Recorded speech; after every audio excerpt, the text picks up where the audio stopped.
سنا ہے اندھیروں میں جو دکھائی دیتا ہے ضروری نہیں کہ وہ حقیقت ہو، اور جو نظر نہیں آتا ضروری نہیں کہ وہ صرف وہم ہو۔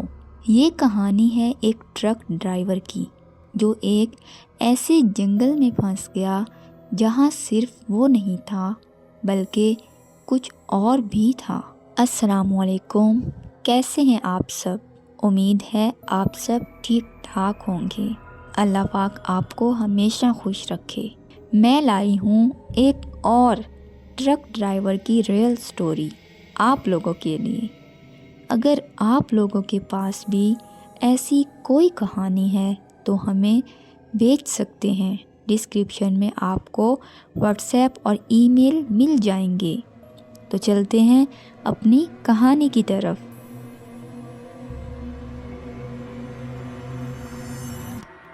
میرا نام رفیق ہے اور میں پچھلے 20 سال سے ٹرک چلا رہا ہوں۔ رات کے سنسان راستے، اندھیری سڑکیں اور ویرانوں میں گزرتے سفر، یہ سب میری زندگی کا حصہ ہیں۔ لیکن ایک رات ایسی بھی آئی جو میں آج تک نہیں بھلا سکا اور شاید کبھی بھول بھی نہ پاؤں۔ وہ دسمبر کی ایک ٹھنڈی رات تھی۔ میں سرغودا سے کشمیر جا رہا تھا اور راستے میں ایک گہرا جنگل تھا جسے لوگ کالا جنگل کہتے تھے۔ کہتے ہیں وہاں کسی کی بد دعا بسی ہوئی ہے اور جو بھی رات کے وقت وہاں سے گزرتا ہے وہ یا تو کھو جاتا ہے یا پھر ویسا نہیں رہتا جیسا پہلے تھا۔ میں ان باتوں پہ زیادہ یقین نہیں رکھتا تھا۔ ہر وقت ڈر کے جینا ہم ٹرک ڈرائیورز کے لیے ممکن نہیں ہوتا۔ رات کے لگ بھگ 1 بج رہے تھے جب اچانک ٹرک نے جھٹکا کھایا۔ انجن سے ایک تیز چیخ جیسی آواز آئی اور پھر ایک دم خاموشی چھا گئی۔ ٹرک ایک جگہ جم گیا۔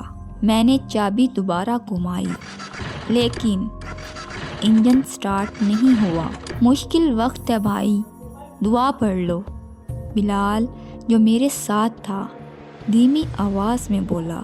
بس بیٹری ڈاؤن ہو گئی ہے، میں نے کیجول لہجے میں کہا۔ لیکن سچ تو یہ تھا کہ میری بھی حالت کچھ زیادہ اچھی نہیں تھی۔ جنگل ایک دم خاموش تھا۔ کوئی جانور، کوئی ہوا، کسی کی آواز تک نہیں تھی، صرف ایک گہری عجیب سی خاموشی۔ میں ٹرک سے اتر کے انجن چیک کرنے لگا۔ ڈیزل فل تھا، وائرنگ بھی ٹھیک لگ رہی تھی، لیکن پھر بھی ٹرک چل نہیں رہا تھا۔ بلال چپ چاپ ٹرک کے اندر بیٹھا رہا، لیکن پھر اچانک ایک عجیب سی آواز آنے لگی، جیسے کوئی پتوں پہ چل رہا ہو یا کچھ ریت پر گھسیٹ رہا ہو۔ میں نے آگے جھانک کر دیکھا۔ رات اتنی اندھیری تھی کہ صرف ہیڈ لائٹ کے اجالے میں جنگل کے پیڑ نظر آ رہے تھے۔ لیکن پھر ایک پیڑ کے پیچھے سے کوئی چیز ہلتی ہوئی محسوس ہوئی۔ بھائی وہاں کوئی ہے، بلال نے ٹرک کے اندر سے کہا، اور پھر وہ سامنے آ گئی۔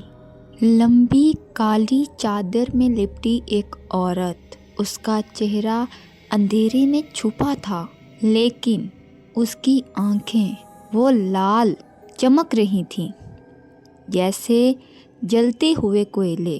وہ دھیرے دھیرے ہماری طرف بڑھ رہی تھی۔ میں نے فوراً ٹرک کا دروازہ کھولنے کی کوشش کی، لیکن دروازہ ایک دم جیم ہو گیا۔ بلال نے اندر سے زور لگایا، لیکن ٹرک کے لاک جیسے کسی نے اندر سے بند کر دیے تھے۔ تبھی ایک تیز چیخ گونجی، لیکن یہ چیخ جنگل سے نہیں تھی بلکہ میرے کان کے بالکل قریب سے آئی تھی، جیسے کوئی میرے بالکل پاس ہو۔ میں نے مڑ کر دیکھا اور ایک دم سے میری رگوں میں ٹھنڈا خون دوڑنے لگا۔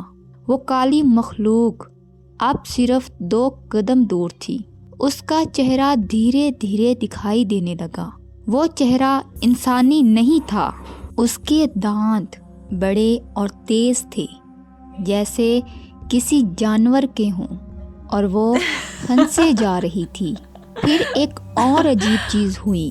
زمین ہلنے لگی، جیسے کوئی مجھے نیچے کھینچنے کی کوشش کر رہا ہو۔ میرے پیر مٹی میں دھنسنے لگے۔ میں جتنا زور لگاتا اتنا ہی نیچے جاتا۔ بلال ٹرک کے اندر سے زور سے قرآن پاک پڑھنے لگا، کچھ صورتیں پڑھنے لگا۔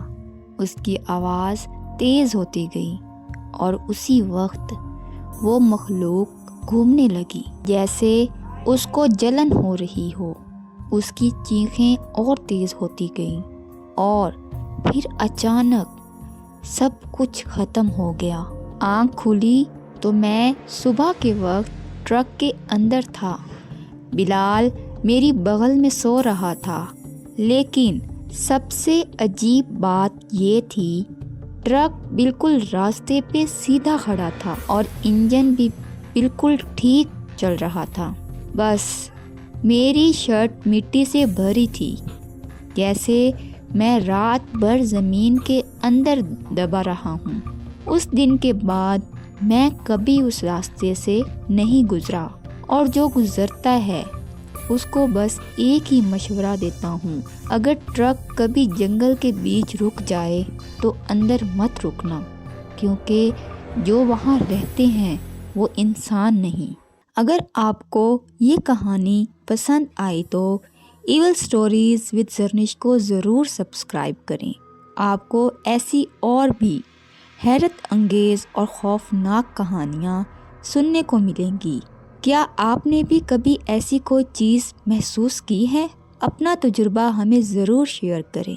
ملتے ہیں اگلی کہانی میں، تب تک کے لیے اللہ حافظ۔